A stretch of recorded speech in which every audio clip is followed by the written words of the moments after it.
మొత్తానికైతే బ్రోకెన్ నుంచి బయటపడడానికి ఎన్ని డేస్ పడ్డది? ఎన్ని డేస్ అని ఇప్పటికీ అవ్వలేదనుకుంటున్నా నీ ఐస్‌లో.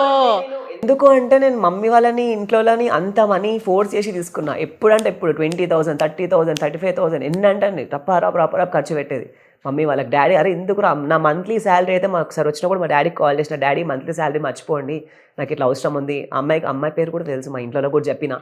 అరే ఎందుకురా ఏం తెలియని అమ్మాయి గురించి నువ్వు ఎందుకు అంతగానం ఖర్చు పెడుతున్నావు అంటే ఏమో తెలియదు, ఆ అమ్మాయి ఇట్లా హెల్త్ బాగాలేదు నేను ఖర్చు పెట్టాలి అని చెప్పి చాలా అమౌంట్ ఖర్చు పెట్టేది. అంత ఖర్చు పెట్టి ఇంట్లో అంత వద్దు వద్దు అన్నాం కూడా నేను అమ్మాయిని గుడ్డిగా నమ్మి నేను, బట్ అందరు అమ్మాయిలు కాదు, కొంతమంది అమ్మాయిలు అట్లున్నారు. సో అట్లా దాని తర్వాత నేను ఇప్పటివరకు ఇంట్లో అలాంటి మ్యాటర్ తీసుకొని వెళ్ళాను అనమాట. ఇట్లా మనీ అమౌంట్ అది అని చెప్పి నా లైఫ్లో ఒక బ్యాడ్ ఎక్స్పీరియన్స్ అంటే అదొకటి ఉంది. One of the bad experience చాలా గట్టిగా ఉండాలి అది మాత్రం చెప్తున్నా కదండి. జస్ట్ ఒక 20 రూపీస్ వాటర్ బాటిల్ కోసం ఎన్నో కిలోమీటర్స్ వచ్చి కిందికి దిగితే వాటర్ బాటిల్ అలాంటి నేను కిందికి తీసుకుపోయి ఇచ్చిన అంత వేసిన అమ్మాయి నేను, బట్ లాస్ట్కి వెళ్ళిపోయింది. ఓకే, ఈ రోజుల్లో లవ్ అంటే ఏంటి? లవ్ ఇస్ అ థింగ్, అదొక ప్యూర్ థింగ్ అనమాట. మంచిగా నాకు తెలిసిందంటే సిన్సియర్గా లవ్ చేసే వాళ్ళకి లవ్ దక్కదు, నిజంగా చెప్తున్నా. సిన్సియర్గా లవ్ నేను చాలా వీడియోస్లో కూడా చేసిన, టైం పాస్ కోసం లవ్ చేసే వాళ్ళకే లవ్ దక్కుతుంది. నేను మొన్న ఒక వీడియో కూడా చేసిన. ఈ అమ్మాయిలు కూడా అబ్బాయిలు ఒకటి అడుగుతారు, అమ్మాయిలు ఏంటంటే ఇచ్చేస్తారు. ఎందుకు అమ్మాయిలు ఇచ్చేస్తారంటే ఈ అబ్బాయి ఎక్కడ మోసం చేసే, నేను ఇవ్వకపోతే ఎక్కడ వెళ్ళిపోతాడో వదిలేసి వెళ్ళిపోతాడు అనే భయంతోనే అమ్మాయిలు ఇచ్చేస్తారు. ఇప్పుడు అమ్మాయిలు కూడా ఏంటిదంటే నన్ను ఇట్లా మోసం చేసి వెళ్ళిపోయిండు, ఫిజికల్గా మోసం చేసి వెళ్ళిపోయింది అని, కానీ నా ఛాన్స్ ఇచ్చింది అమ్మాయిలే కదా. వీళ్ళే కనుక గట్టిగా ఉంటే వాళ్ళు ఎందుకు అడుగుతారు? అబ్బాయిలు కూడా నేను ఒకటే మొన్న చేసిన అనమాట. ఏం చెప్పినా అంటే నువ్వు ప్యూర్గా లవ్ చేస్తేనే వెళ్ళిపో దగ్గరికి, లేకపోతే వెళ్ళకు. నువ్వు ఇంటెన్షన్లో సరే ఏమో ఎక్స్పెక్ట్ చేసుకొని నువ్వు లవ్ అనే పేరు చెప్పి పోకు. నువ్వు తనతో ఏం ఎక్స్పెక్ట్ చేస్తున్నావు నువ్వు ఫస్టే చెప్పేసి, చెప్పేసి ఆమెకి ఇష్టం ఉంటుంది, లేకపోతే వెళ్ళిపోతుంది. అంతేగాని లవ్ పేరుతో మోసం చేసి ఆమెను బాధ పెట్టుకో అని కూడా చెప్పిన. ఒకసారి ఆలోచించండి మ్యాటర్ అని కూడా చెప్పిన. దానికి చాలామంది సపోర్ట్ చేశారు, అమ్మాయిలు కూడా చాలా థ్యాంక్స్. కానీ అబ్బాయిలు కూడా కొంతమంది ఉంటారు, ఎప్పుడు అమ్మాయిల గురించే చెప్తావా అమ్మాయిల గురించే చెప్తావా అని. అబ్బాయిల గురించి కూడా చెప్తాను నేను, ఎందుకు చెప్పాను. కానీ అబ్బాయిలు నేను యాజ్ అ బాయ్ నేను కూడా బాయ్ సపోర్ట్ చేయాలి, కానీ చేస్తా కొన్ని వీడియోస్లో చేయాలి. మొత్తానికి ఎవరి లవ్ గ్రేట్ అంటారు, బాయ్ గర్ల్? అంటే ఎవరు ఎక్కువ హానెస్ట్ ఉంటారు? హానెస్ట్గా ఎక్కువ ఎవరు ఉంటున్నారు, బాయ్ ఆర్ గర్ల్? అట్లా ఇప్పుడు అమ్మాయిలు కూడా అంతకే ఉన్నారు, అందుకే నేను అట్లా ఇద్దరి గురించి చెప్తున్నాను. ఓకే, దాని తర్వాత ప్రపోజల్స్ ఏమైనా వచ్చాయి? చాలా వచ్చినాయి కానీ నేనేం జోలికి పోలే, ఇక చాలా వచ్చినాయి. ఇప్పుడు కూడా మెసేజెస్ చేస్తుంటారు, కానీ ఎవరు ఏందో ఒక్కసారే నాకు ఫస్ట్ అండ్ లాస్ట్ టైం అదొకటే. ఆ అమ్మాయిని కూడా నేను ర్యాండమ్గా కలిసిన, అట్లా అయిపోయింది. ఇప్పుడు అమ్మో ఆ జోలికి పోదానికి ఏమున్నా కూడా ఫ్రెండ్ లెక్క ఉందామా, డిస్పర్స్ అయిపోదామా. కాదు, లవ్ అంటే ఒక భయం వచ్చేసినట్టుంది కదా, ఒక రిలేషన్షిప్ అంటే. ఫస్ట్ ఏంటంటే ఏమున్నా ఒకటి ఏంటంటే ఫస్ట్ అన్నీ తెలుసుకునే దాని తర్వాత స్టెప్ వేయాలి అంతే. ఏదైనా గుడ్డిగా నమ్మి మాత్రం అస్సలు వెళ్ళిపోవద్దు, మన ఇంట్లో బాధ పెట్టి మాత్రం ఏం చేయవద్దు. నాకు ఇప్పటి నుంచి ఒకటే, మమ్మీ వాళ్ళు మనని చిన్నప్పటి నుంచి కానీ ఇంత మంచిగా పెంచారు కదా, అది నువ్వు లవ్ చేసినా ఏం చేసినా కూడా ఇంట్లో వాళ్ళకి ఇష్టం అయితేనే చేయాలి, ఇష్టం లేకుండా ఒప్పించుకొని వేసుకోవాలి, కానీ ఇంట్లోకి వెళ్ళిపోవడం మాత్రం అసలు సెట్గా. అందుకే మా మమ్మీ వాళ్ళు కూడా వీడు ఎంత బయట తిరిగినా ఏం చేసినా కూడా ఒక నమ్మకం అవుతుంది వీడు వెళ్ళిపోవడం అని చెప్పి అనే ధైర్యంతో ఉంటారు. ఆ నమ్మకం మనం బుడగొట్టుకోవాలి. ఓకే, మోస్ట్ ఆఫ్ ది నీకు బిఎడ్ వల్ల చాలా ఆఫర్స్ వచ్చాయి సినిమాలలో, సీరియల్స్లలో, మరి ఎందుకు రిజెక్ట్ చేస్తున్నావు? నాకు బియర్డ్ అంటే చాలా ఇష్టము. నేను అసలు మొన్న రీసెంట్గా ఒక 2-3 మంత్స్ బ్యాక్ అనుకుంటా, జీ తెలుగులో వాళ్ళు కూడా చెప్పారనమాట, ఇట్లా ఉంది కాకపోతే ఒక క్యారెక్టర్ ఉంది బియర్డ్ లేని పిక్స్ పంపి అది అని చెప్తే, లేదు నేను చేయలేను, బియర్డ్ ఉంటేనే చేస్తా. బియర్డ్ లేని అసలు నాకు ఇష్టం ఉండదు బియర్డ్ మొత్తం తీయడం. మా డాడీ అన్నిటికంటే ఎక్కువ మా డాడీ ఎంత డైలీ మొత్తుకుంటాడు బియర్ది అని చెప్పి, నేను అస్సలు మొత్తుకోను. నేను ఆల్రెడీ ఇందాక చెప్పిన కదా అన్ని రిలీజియస్ని నమ్ముతా అని చెప్పి. సో వాళ్ళ ముస్లిమ్స్ వాళ్ళ దాంట్లో కూడా దీన్ని అది చూస్తారనమాట. సో నేను అది కూడా నమ్ముతా.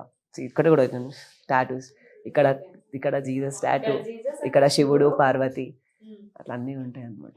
ఓకే, అన్ని దేవుళ్ళని నమ్ముతావు. ఇంకా అల్లాది కూడా వేసుకుంటుండే కానీ వాళ్ళు వేసుకోవద్దని అన్నారు అనమాట. సో అందుకే దాని చూడండి. మొత్తానికి ప్రజెంట్ అయితే ఫ్రెండ్షిప్ గురించి కానీ, లవ్ గురించి కానీ, ఇవి జనరేషన్ గురించి కానీ నువ్వు చూసినంత వరకు మాటల్లో చెప్పాలంటే ఏం చెప్తావు? ఏదున్నా కూడా ట్రూగానే ఉండాలి. అది ఫ్రెండ్షిప్ అయినా లవ్ అయినా ఏదైనా సరే ట్రూగా ఉంటేనే అవుతుంది. ఇవాళ రేపు ఫ్రెండ్స్లో కూడా చాలా అవుతున్నాయి. ఏదున్నా కూడా ట్రూ లవ్ ఉన్నా, ట్రూ ఫ్రెండ్షిప్ ఉన్నా ట్రూ ఉంటేనే అనిపిస్తుంది. పైసా కూడా ముఖ్యం అయిపోతుంది. ఇవాళ రేపు మనీ ఉంటేనే ఏమున్నా అవుతుంది, కానీ కొంతమంది ఏం లేకున్నా కూడా ఉంటారు. ప్రజెంట్ అయితే ఫ్రాడ్ అని నడుస్తుంది బయట మొత్తం. ఏదున్నా బ్రోకెన్ ఏదున్నా కూడా ఫ్రాడ్ కానీ ట్రూగా ఒక 40% ఉంటే ఫేక్ మొత్తం 60% ఉన్నారు. నేను చెప్పే వీడియోస్ అమ్మాయిల గురించి కూడా అబ్బాయిల గురించి ఈ ట్రూ ఉన్న వాళ్ళ గురించి చెప్తున్నా. ఓకే. ఎక్కువగా ఇన్‌స్టాగ్రామ్‌లలో నీ రీల్స్‌కి కామెంట్స్ చేస్తుంటారు. ఎలా అంటే నువ్వు గర్లా కాటుక పెట్టుకుంటావు. నన్ను చాలా రకంగా తిడతారు. అమ్మాయి వారా, కుల్లం చెప్తున్నా, అబద్ధం. అమ్మాయి వారా, చేతుకు గాజులు వేసుకో, ఇట్లా చెక్క అని లెక్క ఏందవన్నీ, ఏం చేస్తున్నావు, నా లిప్స్ బేసిక్గా అట్లుంటాయి. నేను లిప్స్టిక్ ఏం పెట్టుకోను, నా బేసిక్ అట్లా ఉంటుంది అనమాట. వీడియోలు చేయడానికి అంత మేకప్ వేసుకొని వస్తావా, రీల్స్ మనం చేస్తే కొంచెం బ్రైట్గా కనిపిస్తాం ఆబ్వియస్గా, రీల్స్ ఎందుకు మేకప్ వేసుకొని వస్తావు, చీర ఏదేదో. మళ్ళీ ఎట్లా అంటే అమ్మ అక్క గలీజ్గా కూడా తిడతారు అనమాట. అవన్నీ మనం పట్టించుకోము. నేనేం నమ్ముతా అంటే మనకు అన్ని బేసిక్ ఒక 1000 కమెంట్స్ వస్తే వాళ్ళు ఒక 600 కమెంట్స్ తిట్టే ఉంటాయి. ఎందుకు అంత తిడుతురు అంటే మనం అంత హైకి వెళ్తున్నాం. నా ఇంటెన్షన్ అది. మనం అంత తిడుతురు అంటే మనం అంత రీచ్ అవుతుంది, మనం తిడుతురు, మనం ఎదుగుతున్నాం అంతే. బేసిక్గా నేను మా మమ్మీతో వీడియో దగ్గర అప్పుడు 7 మిలియన్ దాకా పోయింది ఇప్పుడు ఆ వీడియో.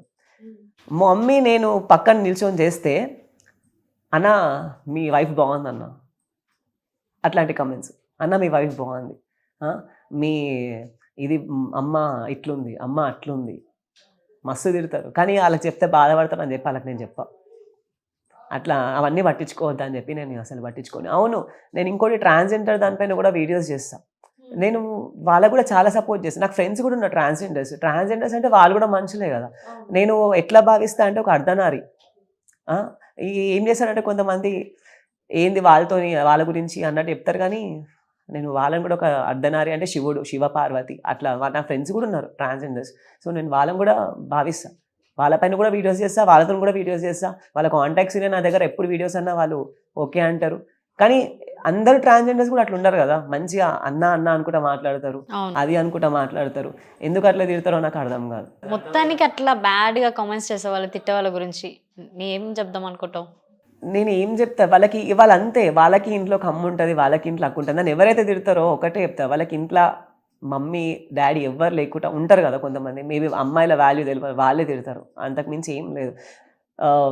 చేయొచ్చు, మనం ఏమైనా రియాక్ట్ అవ్వచ్చు, ఏమన్నా చేయొచ్చు. చేస్తే ఎందుకు అంత చేయాలనుకుంటే మన పని మొత్తం అదే ఉంటుంది. మన లైఫ్ మనం కాన్సన్ట్రేట్ చేసేసుకోవాలనే చాలా వస్తాయి. చెప్తున్నా 1000 కమెంట్స్ వస్తే దగ్గర 400-500 కమెంట్స్ తిట్టే వస్తాయి. ఇంకోటిది ఏంటిదంటే కమెంట్స్లో వాళ్ళు తిట్టుకుంటారు. నువ్వు ఎందుకు అట్లా అంటున్నావు అన్నని, నీకేమవుతుంది అది అని చెప్పి, నీకేమవుతుందిరా అని వాళ్ళు తిట్టుకుంటారు అనమాట. అట్లా తిట్టుకుంటారు. ఇక సరే వాళ్ళు వదిలేసుకోవాలి. ఒకటే నమ్ముతా కదా, మనం కమెంట్స్ ఎన్ని బ్యాడ్ కమెంట్స్ వస్తే నా ఆశీర్వాదం లెక్కనే తీసుకుంటా, తప్పితే ఇంకేం చేయాలి. అంతే అంటావు. ఓకే, నీ లైఫ్లో అసలు ఒక మూమెంట్ జరగొద్దు, సాడ్ మూమెంట్ అని ఒకటి అనుకుంటాం కదా మనం, ఆ డే అసలు నెవర్ జరగకుండా ఉండుంటే బాగుండను, అలా ఏమైనా ఉన్నాయా? చెప్తున్నా కదా నా first and last bad experience అని చెప్పి. ఇంకోటి ఒక ఎక్స్పీరియన్స్ ఉంది. నేను అసలు ఇప్పుడు ఇట్లున్నా అంటే నేను కాదు, నేను పాస్ట్లో ఎట్లుంటుండే అంటే సైక్. మా మమ్మీ మా డాడీ మీదకి, ఇప్పుడు మమ్మీతో చేసిన వీడియోస్ చూసి ఉంటారు, ఇప్పుడు ఎంత క్లోజ్గా ఉన్నానో మా మమ్మీ మా డాడీ మీదకి చాకు తీసుకొని పోయినా అసంటోని. మా మమ్మీని అయితే ఇంట్లోకే చెలగొట్టినా నేను. ఎవరివే నువ్వు, మా ఇంట్లో ఎందుకున్నావు అంటే, అమ్మాయి పోయి మెట్ల పైన బయట స్టెప్స్ ఉంటాయి, స్టెప్స్ పైన కూర్చొని ఏడ్చేది, అరే నా కొడుకు ఇట్లా ఎలగొట్టి నన్ను అని చెప్పి అని. మమ్మీ పైన చాక్ తీసుకొని వెళ్ళేంత ఏమైంది తెలీదు, నా మైండ్లో ఏం నడిచిందో ఏమో తెలియదు. కానీ అప్పుడు మాత్రం ఒక దగ్గర 1 year దాకా అనుకుంటా, 1 year దాకా మా ఇంట్లో దాకా నరకం చూపించిన అనుకో. నరకం అంటే ఇక వాళ్ళు ఏం ఆలోచించలేదు తెలియదు. మా మమ్మీ లిటరల్లీ భయపడ్డది, అరే వీడేంది నాతో ఇట్లా చేస్తుండు. మా నేను మా మమ్మీ ఉంటే ఒక ఇంట్లో, మా మమ్మీ భయపడి మా డాడీకి ఫోన్ చేసి అరే వీడిని నాతో వదిలేసినావు, నాకు భయం అవుతుంది, వీడు ఏం చేస్తాడేమో అని చెప్పి. మా డాడీ మీద చాకు తీసుకొని పోయినా. నేను ఏం చేద్దాం అనుకున్నాను నాకు తెలియదు, కానీ మా మామయ్యలు మా అన్నయ్యలు వచ్చి నా పైన కూర్చొని నా మెడ పైన చేయి పెట్టేసి ఇట్లా పెట్టి లేవాకు నువ్వు కూర్చో. నేనేమో వాళ్ళని నిలిపించుకోవడానికి కుర్చీలు వలగొట్టిన, కూలర్లు వలగొట్టిన, చైర్లు మొత్తం ఏదంటే వలగొట్టిన, డోర్లు వలగొట్టిన, ఇంట్లో అన్నీ వేసి సడన్గా ఇట్లా చేంజ్ అయిపోయినా. మా మమ్మీనే అంత బాధ పెట్టిన. నాకే అసలు ఆ రోజులు ఎందుకు వచ్చినాయో నాకు తెలియదు. ఇప్పుడు అడిగారు కదా మీరు బ్యాడ్ డేస్ ఉన్నాయా? నెవర్ అసలు అది నేనేనా వేసింది అని అనుకుంటా. మా ఇంట్లో కొంచెం చుట్టాలు రాకపోతుండే, భయపడుతుండే, నిన్ను అంటే రాకపోతుండే. వాళ్ళు వచ్చి వాళ్ళని వస్తే వాళ్ళని టార్చర్ చేసేదంట. అది ఎన్ని years back? 3-4 years back, 4-5 years. ఇది స్టార్ట్ కాకముందు టిక్టాక్ అసలు నువ్వు రీల్స్ చేస్తుండే అప్పుడు చేయకపోతుండే టిక్టాక్ వీడియోస్ ఏమో చేస్తుండే అనుకుంటా. అప్పుడు మా ఇంట్లో చుట్టాలు వస్తే ఇరిగిపోయిన కుర్చీలు ఉంటాయి కదా, ఆ ఇరిగిపోయిన మంచి కుర్చీలో వస్తే కూసబెట్టకపోతుందంట, ఇరిగిపోయిన కుర్చీలో కూసబెట్టాలంట.